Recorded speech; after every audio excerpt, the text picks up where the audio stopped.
Yeah, this is Daniel Sinclair, and I'm in the creative studios of Green Room 97 in Columbus, Ohio. I'm here with the founder of Green Room, who is producing our third episode of Voices of Inspiration, Larry Hawkins Jr. And I should mention that Larry is a new papa, a new father. Uh, the Hawkins family have welcomed a new young lady to their family. Congratulations to the Hawkins family. Um, in our third episode, um, my guest today is a young lady that just brings energy into the room when she walks into the room. I met her at the Eldon Ward YMCA at Columbus, Ohio. And indeed, like I say, when she comes in the room, she just brings a lot of energy with her. And I think you're going to really enjoy and be inspired by her story. And I would like to welcome to Voices of Inspiration, Janet Torres. Oh, well, thank you. Thank you for having Welcome. me here. Yeah. Thank you for giving me the time. I'm Janet. I am the wellness director at Ward YMCA. I'm also um, I own business called Diversibility Fitness, and it's one of my niche. I work with people with diverse abilities, all types of disabilities in the fitness industry. And my main focus is to make sure we all have access in the health and wellness industry. So thank you Ah, for having me. yes. Well, that's we're happy to welcome you here. Um, Tell us your story. Ah, Who is Janice Torres? who am I? Yeah. I'm just me. Uh, Where do you want me to start? let's start from birth. Okay, birth. Yeah. Well, as a kid, I was born with CP. CP, what's that? It's called cerebral palsy. All right, and it's called dysplasia. So it's from I want to say that's right. So if I didn't say it correctly, I do apologize. There's a lot of different terms out there. I have a lot in my head. So Mm-hmm. it's from the hip down. So what cerebral palsy does, it affects your mother muscles. It can either really loosen them or really tighten them. Called Mm-hmm. spasticity, spasms. So mine is from the trunk down, the hips down, and I have tight muscles in my hamstrings, my glutes, my calves, and because of that, it's hard to extend. Now imagine wearing a really tight fitted jeans and then going up, stairs. Mm-hmm. Yes. It's hard to move. Yeah. Right. Now imagine always feeling that way. Okay. You know, because of that, you're tripping, you're falling, you're always fighting against your own body. Um, so yes, I was born with CP as a Okay. child. And um, tell us about some of the feelings and when you realized that you were different and and Yeah. dealing with other children and family and so forth. Well, you're growing up as a kid, you don't think like I am what I am. I'm not different, Mm. but you learn that you are by how people treat you, and by what the things that you go through as a kid, and just like so many memories, so many. I was always falling. I was always falling, trying to walk. I didn't really learn how to walk until I was like 3 years old. Now, like the average child, you're talking what? When is there? 9 months, 9 months, 10. something like that. So wasn't until I was 3 where I started to really start to move. You know. Tell me about your family and your Okay. family structure. Yeah. Well, I was the youngest out of five. I have one brother who is in the middle, two older sisters, and then I have a second to youngest sister. So what? Four girls and one boy. I'm the youngest out of the family. Okay. Um, you know, we grew up. I wouldn't say like the projects, but like we grew up. I'm from Connecticut, so we I remember was living in a household, an apartment, apartment complex. It was all of us in one household plus my dad and my mom. Or my dad had like two, three jobs, and I remember my mom working as well. So it's just making ends meet. Being minority, being Puerto Rican, and just living in that that atmosphere, and just parents wasn't always home. I Hmm. mean, you got kids. If I'm the youngest, you have older siblings watching you. We did a lot of stuff, kids do. Yeah. So how did your siblings, were they protective of you? I want to How say did you deal? yes. You just kind of live life. You know what I mean? And I think that as growing up as a kid, that's what they did. You deal with what you're given until you understand, like, oh, wait a minute, like this is not okay. But yeah, I mean, they were supportive. My sister was there. I remember my second oldest, her name is Jessica. She was there a lot. My older sister, Christina, she was like the other, I would say, my second mom figure, so to speak. She was there to support us, support the younger siblings a lot. Yeah, but they kind of helped me through school and stuff like that, and yeah. Hmm. What were the experiences like in school? Hmm. Yeah. So when you're now, I know my perspective right now. What I'm about to tell you is because now I'm older. I can see things. I can understand. Right. Right. So when you're growing up with a disability, right? The world is structured in such a follow me. Okay. I know I go down rabbit holes, but it all comes back together. Gotcha. So yeah, you you're born with a disability. Like society kind of tells you, hey, this is what normal is, so to speak, right? Hmm. And this is what's attractive. This is what's good. This is what you like. So anything out of that is rejected or thought less of, or thought like you're not good enough, or it's not attractive. You can get me on a whole nother topic of what's attractive and not attractive. That's another day. Anyways, I hear so you. growing up as a kid, as a child, um, there's a lot of times where I was experienced being alone, being not accepted, being kind of outcasted. Why? Because I walk different. When I walk, I have CP. Because of my cerebral palsy, I'm dragging my feet. I'm falling. I look different. You can see what I look. It is I am what I am.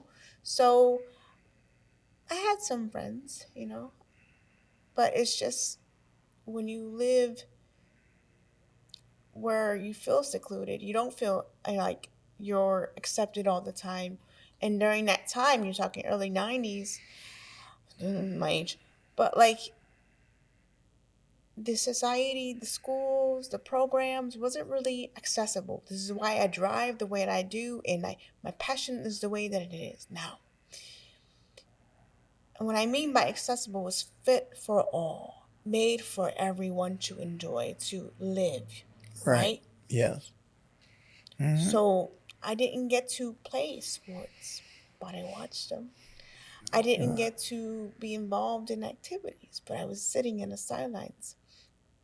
Um, I remember one time my family they brought us to it was at Betances, right, to a basketball game, and I had leg braces and walkers and things like that during my childhood. Um, I remember sitting on the floor with my leg braces, my leg extended out.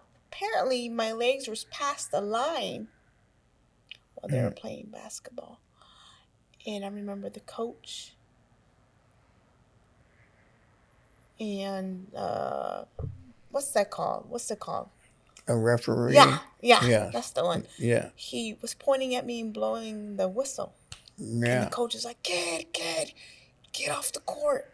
And they literally, I remember because we were on the sidelines watching, so it was a group of us. Yeah. And the people pulled me back, dragged my literally body, literally pulled And me pulled back you back off the court. off the court behind Mm, everybody else. mm. And what were you feeling? Can you recall? Oh, embarrassed, out of, feeling out of place, feeling sad. Like, Yes. you know what I mean? Yeah. So what inner mechanisms did you have to defend yourself in these times? What did you refer to? How did you get through those? um, I was like 5, 6, 7. Um, being I guess really young, you don't You know that. process well, but like my mom introduced me. She was a Pentecostal church. So I Okay. knew there was a God. I knew there was a Lord. I knew like Jesus. Um, and that's all as a kid, 6 years old, like, okay, God, Yeah. but that's what I had. That's what I Mm, have. Or, then too. And my imaginary friends, so to speak. I remember just being in a room a lot, being alone a lot, um, saying prayers I didn't think God would hear.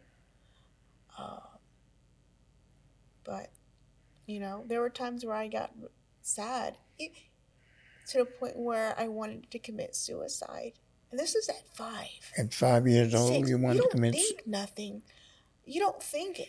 You don't, like, how can one process it? But Mm, it's a quick thought, and that could happen very easily, especially if, well, from what I remember, just everything you're going through. And I remember looking out the window and something says jump, mm, and you could jump, and we were on the third, fourth floor. You could jump. No one's there. at 5 years old. 5 or 6. I was a kid. I remember because of my clothes, what I was wearing. I was young. Mm, What? You know what I'm saying? yeah. And I remember someone calling me, and then I kind of snapped back out of it. But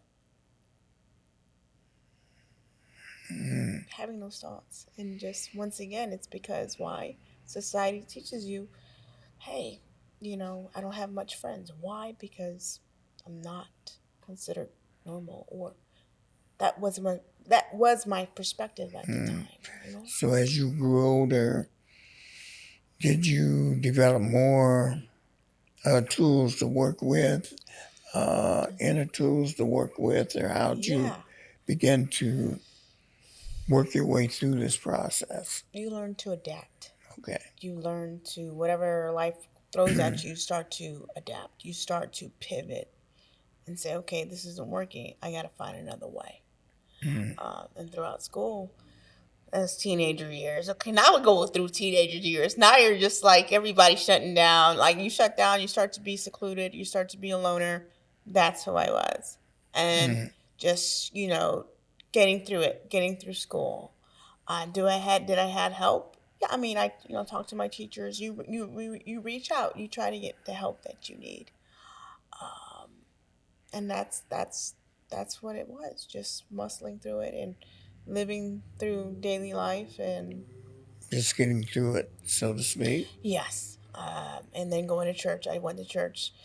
My mom always brought me to church no matter how much I had attitudes, and being 15, 16, didn't want to do nothing, but she was Mm, still a stickler on it,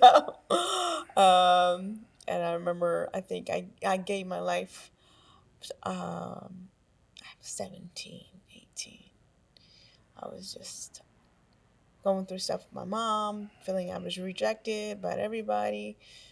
And I was like, I can't take it anymore. I don't fit in. And I remember reading the Bible. King James Version, thou art thy. I hear I you. had to, Yeah, oh, yeah. come on. Yeah. I remember reading it said, scripture, it said where, remember that they hated me or rejected me before they hated you. Something like that. Right? Hmm. I wish I know all the scriptures. Sometimes I do, I don't. But at that moment, I was just like, dang, Jesus went through it. I'm going through it too. And that was it. I was like, all right, Lord, what we doing? He was my first love, my my interaction I had. I think Yeah. So you felt his presence with you at a at young all age. times, huh? Yeah, a young age, very Yes. young. So did you develop? You have friendships, or were you in any programs of any type, or Yeah. what was? During a kid, like once again, when you're a child, and especially medical, when it comes to medical and support, they Mm, have programs, right? mm, And that's the issue, and that's the gap. I'm still here trying to help close and bring light on. And this day and age, they're starting to become more aware of this and close the gap. But as a kid, you had programs. I went to camp. I did like hip hardness, whereas basic people with disabilities were accepted, and they still had the separation. Like this is your camp, and this is normal camp. mm, Anyways, that's what I had. But as a teenager, as you get older, the program starts to diminish. mm, You don't have the support like you're supposed to. I was doing physical therapies and things like that as a kid, but then it started to dwindle as you get older, which makes no sense. 15, 16, you should still be in it, right. but you don't have that support. Okay, so you're at the time of life where you're trying to figure everything out and trying to figure yourself out, and which path you want to take. And so, how's that going? uh Again, well, during that time, it wasn't easy, since you're always like felt rejected and craving for attention and love, especially at a young age, 19, 20. You get involved in just toxic relationships, so to speak, or anyone that will give you that. It's kind of like, oh, it's positive, right? And I did the best I could.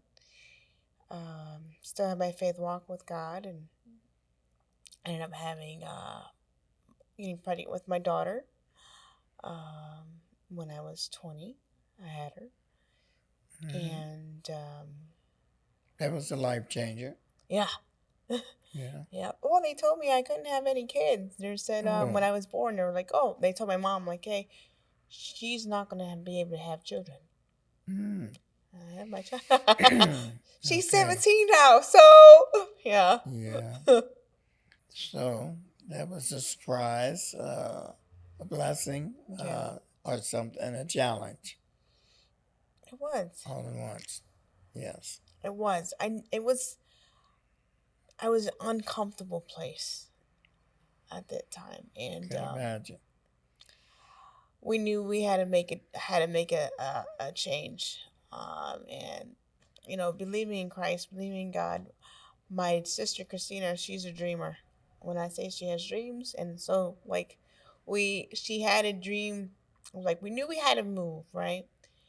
And we were like, so I remember I having a dream, and I never really had vivid dreams, but I had this one vivid dream, and I remember it was like of cornfields. So like, we're praying, we need to move. I had a dream of cornfields. It's like, okay. And then my sister had a dream of apartments with a red door. A red door was sticking out. And during that time, I wanted to be in the church. I was like, let's go. I want to try to go to church. Oh, what's that, seminary school? What's that? Is that like, here you go to become a theologian, right? Something like that. Yeah. Yeah, like for Yeah. Bible. Yeah. Yeah. That is not my career Uh, now, but So I remember watching World Harvest on TV, right? And we're like, we should go visit. And World Harvest is in Ohio, right? On Refugee Road, Jenner Road, right? Canal Winchester. So Oh, wait a minute. So you're telling me there's a correlation between the cornfields I'm just and hold on. Yeah, Ohio? hold Is on. that what you're saying Yes, here? yes. Hold on. Okay. So, like, we're from Connecticut and close to New Okay. York, so all we Uh, have is the city, right, and yeah. water. So we drove. My sister drove us out to go visit, and the one thing that we saw was cornfields, right? Uh, And we were like, huh? So we're like, okay, confirmation, yeah. And then as we were driving, we saw an apartment complex, and guess what was on? What color doors was on the apartment complex? The red. red doors. The red doors. Yep. Oh my. And we were like, man, maybe this is where we need to be moving. Mm. Yeah. And with Okay. $200 in our pocket and duffel bags, we moved from Connecticut to To Ohio Ohio. to a homeless shelter, the women's YWCA women's shelter, 17 years ago. Okay. You moved from Connecticut to Ohio. Mm-hmm. With $200, $200 in your pocket. You, your sister, Her kids and and her my daughter. She kids, was 3 months old. and your daughter, 3 months old. Mm-hmm. Okay, because of the dream. Yes, we moved on the dream. On the Ain't dream, a that- dream of this cornfield Yep. and these red doors. Yes. This had to be the spot because of the dream. So you took off with $200, and you got to the YMCA shelter. You said YWCA. YWCA. Oh, Mm-hmm. okay, YWCA. Oh, downtown. Mm-hmm. Okay. How many children? What? So I had my two nephews, niece, and then my 3 month old, my sister and me. Okay. Um, so and during that time when we tried to get help in Connecticut, it was hard. A lot of doors were closing, so to speak. But as soon as we got to Ohio, it all lined up. Mm-hmm. We had shelter, we had clothes. I was able to get childcare to watch my daughter. Yeah, I had 3 months old, young, but you do what you have to do. Mm-hmm. And I learned how to, you know, the bus route, find work, and hustle, so to speak, for the first time. Well, yeah. Where did you find work? Oh man, I found work over at I would say Canal Winchester in that area, still around. It's more Yeah. harvest, right? Yeah. So you was traveling, doing that, and walking for miles. Follow me, walking for miles. During that time, there wasn't no bus route on Refugee Road. You had to walk. Mm-hmm. We were talking from the corner of Hamilton Road to Refugee Road and Gender. Oh I want to wow. say Let's it's a see. long truck. It's a long.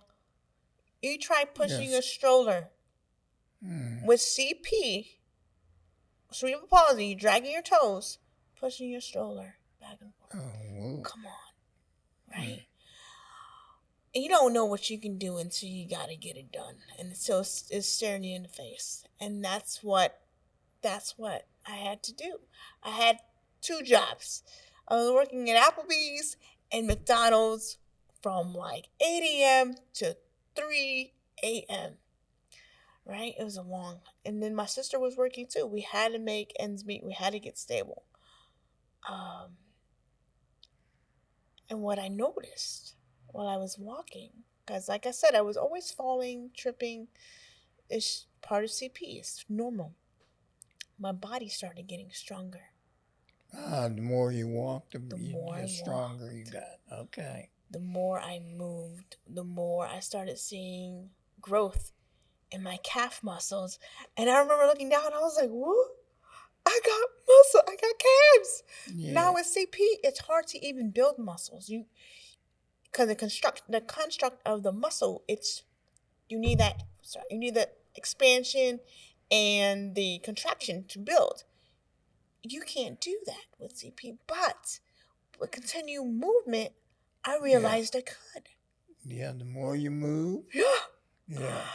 And I was like, oh, it's awesome. Right. So while you pushing that buggy down Hamilton Road, refugee, yeah, you were actually rehabilitating your own body. You were building up your own body. And you had to be building up something mentally and in your spirit as you continue to work and survive Yeah. and you start seeing the end of the road or start seeing some light, huh? Yeah. Just learning how to, knowing that God's with you and knowing like all the steps you make and everything else, you start to see doors open and things are connecting. And though it's hard and you feel rejected at times, especially when once I moved here, it was just, it's all uncomfortable. But like this is what God's called you to do, you do it. And that's what I learned. I learned to push through hurdles. I learned to just keep striving and, you know, things started to click. Now I was doing Applebee's and I went into childcare. And I remember while I was walking, I was like, man, I wonder if I could run. I never ran Mm. before. I was 25 years old. 25 years old, still haven't ran. 25 years old and you had never run Never before. ran. All right. Not like, like run, you know what I mean? Yeah. And I was like, okay, well, let me start working out. Let me Mm-hmm. start working out. See what God's doing here. Um, and I walked into the YMCA for the first time when I was 25, 26 years old. And I was okay. I'm gonna start training, start working out. That journey alone was a lot. Just learning how to use equipment for your body. Now imagine going in there and seeing everyone work out, what I call able body. What able body is a person who is able to move naturally or what quote unquote normal, and they're able to use equipment. Mm-hmm. Now, say if your body is not moving like someone else's, your body is not going to respond the same, right? Right. Now I had to figure out, just like everything else, how to survive, how to do this, how to you know learn how to work it out and be all those, you learn those different things. But I had to do the same thing on the fitness floor too. I'm like, okay, I got to figure out how I'm going to make this Where you fit equipment, in. Yeah. yeah, Yeah. work for me. Yeah. Because I don't see nobody else like me here. I felt Mm-hmm. once again alone, out of place, uncomfortable Mm-hmm. at the Y. Any fitness industry or I was at other gyms too as I progressed, because you don't you don't see as many or other people with People different like you. Yeah, diverse sure. abilities. Right. Yeah. Okay. So that that journey was hard, but I slowly got through it. And I remember there was a track at Jerry Garber. I remember running or trying to run, and I kept falling. And it's embarrassing. Mm-hmm. For me, it was embarrassing. But I learned how to pick up my legs more. I learned how to I've started gaining more strength. And if it wasn't for those members, there was a couple members there. I got photos to show that. They helped pick me up. They helped get me off the floor. I said, "Are you okay? We're gonna keep going." And I kept going. And I kept pushing. And at the age of 26 years old, I get goosebumps every time I say this because it was a pivotal moment in my life. At the age of 26 years old, I ran my first 5K. Mm. I signed up for a run and I ran my first 5K. Um, it was Toyota Mile. You know where that bridge is? That Yes. Toyota Mile? Yeah. Yeah, it was a color run. The color run when you have all the colors and dust in here. Yes. Yes. Right? Yes. Um, That feeling had to be, Amazing. Now yes. imagine like when I first started running, my muscles are still stiff. It's what I thought was normal. Okay? Mm. Just dragging your toe, but still running, still doing the best that I can. Okay. And I want to say midway during that run, I felt heat and tingling from the top of my head, I kid you not, to the bottom of my toes. Uh, And for the first time in my life, for the first time, I felt I was like running. I was running free. I was free. My body, the restriction in my muscles was gone. I Mm. was just moving. And it was ever changing. And at that moment, I remembered a dream when I was a kid. Like I said, I don't have vivid dreams now. It's not my thing. I had a dream when I was 5 or 6 years old. And I was running in my dream. And I was barefoot. And I remember the grass between my toes, wind hitting my face. I had to be 6 or 7 years old because I still remember my Little Mermaid or Lion King. It was like sheets. I remember pulling them off. I'm waking up out of the dream, breathing hard. Thought I was really running, but I wasn't because I had my leg braces on. Remember. And at that moment when I was running, God was like, "You remember that dream?" And I was like, "Oh my God." God heard my prayer when I was 6 or 7. And I was always crying as a kid. At the end of that race, I was like, "You heard me before I gave you my life over. You knew me before I knew who God really was." Does that make sense? Yeah, it does. He was there watching me every step of the way. At that moment, I was like, I gotta let everybody know. What happened? Had this revelation to become a personal trainer at this time? Yeah. Yes. I would like. I wasn't called to be a personal trainer. It's not what I wanted to do, but God called me to do that. You know what I mean? And sometimes you won't find success until God's put you, will always put you in a place where you're not called to be, so to speak, but He puts you in that place, you know?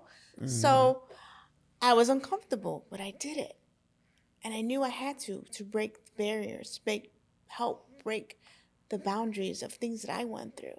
Right. Not having the access, the fitness access, the access to live quote unquote a normal life, to be involved in. And a part of that closing the gap, I knew I'm like, okay, I could do this. And the health and fitness industry is has so much ableism in it. And I So, what moves did you make to get yourself involved into the fitness into the fitness program yeah. and to get diversity uh, into the fitness program? Yeah. I had to, one, get educated, become a personal trainer, get certified Okay. to be a PT. Two, I had to fight my way and prove myself so I could become a wellness director, Mm-hmm. management, and that alone I had to break down barriers there too. Um,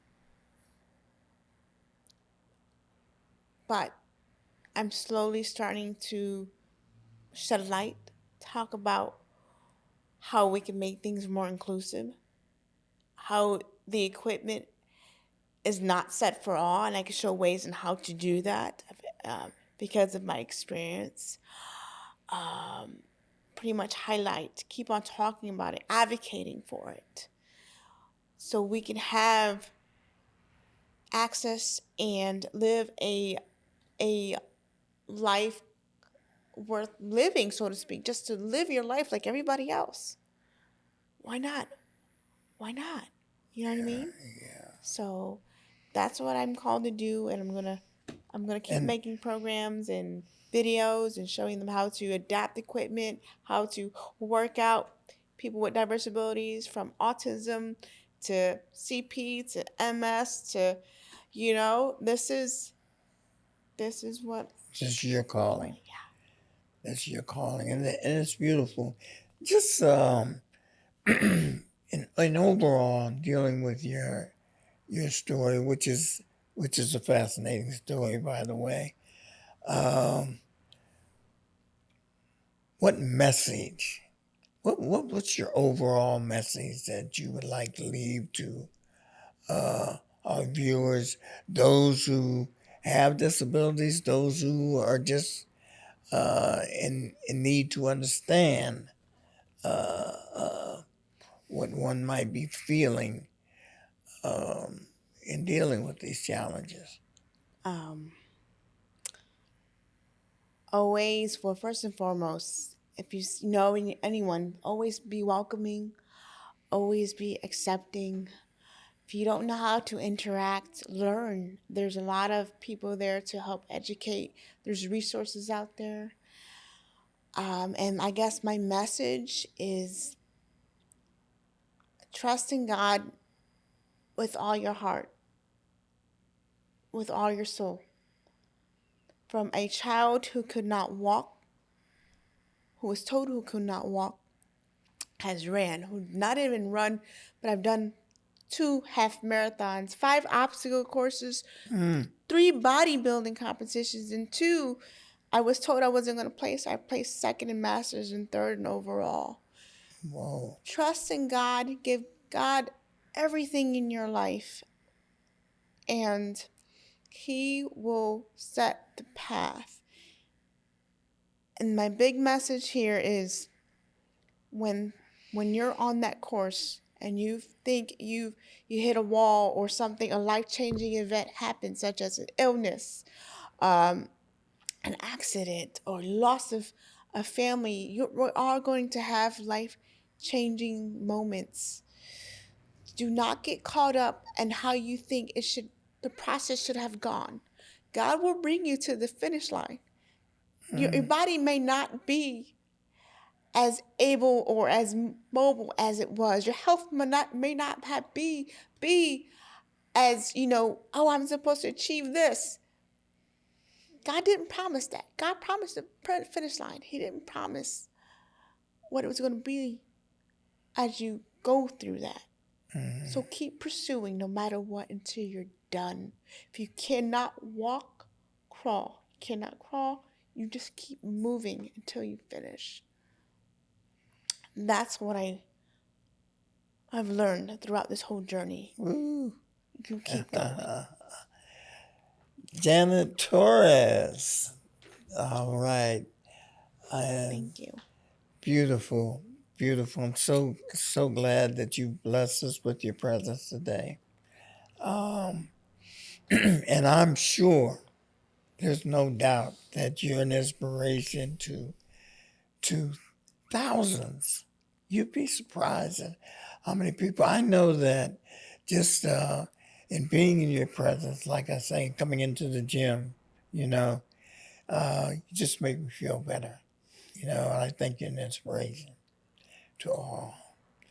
And I want to thank all of our viewers for being with us this afternoon. And again, I'm going to ask you all to follow us, to like us, and to share us with your friends and your relatives. And we'll see you the next go round. Thank you.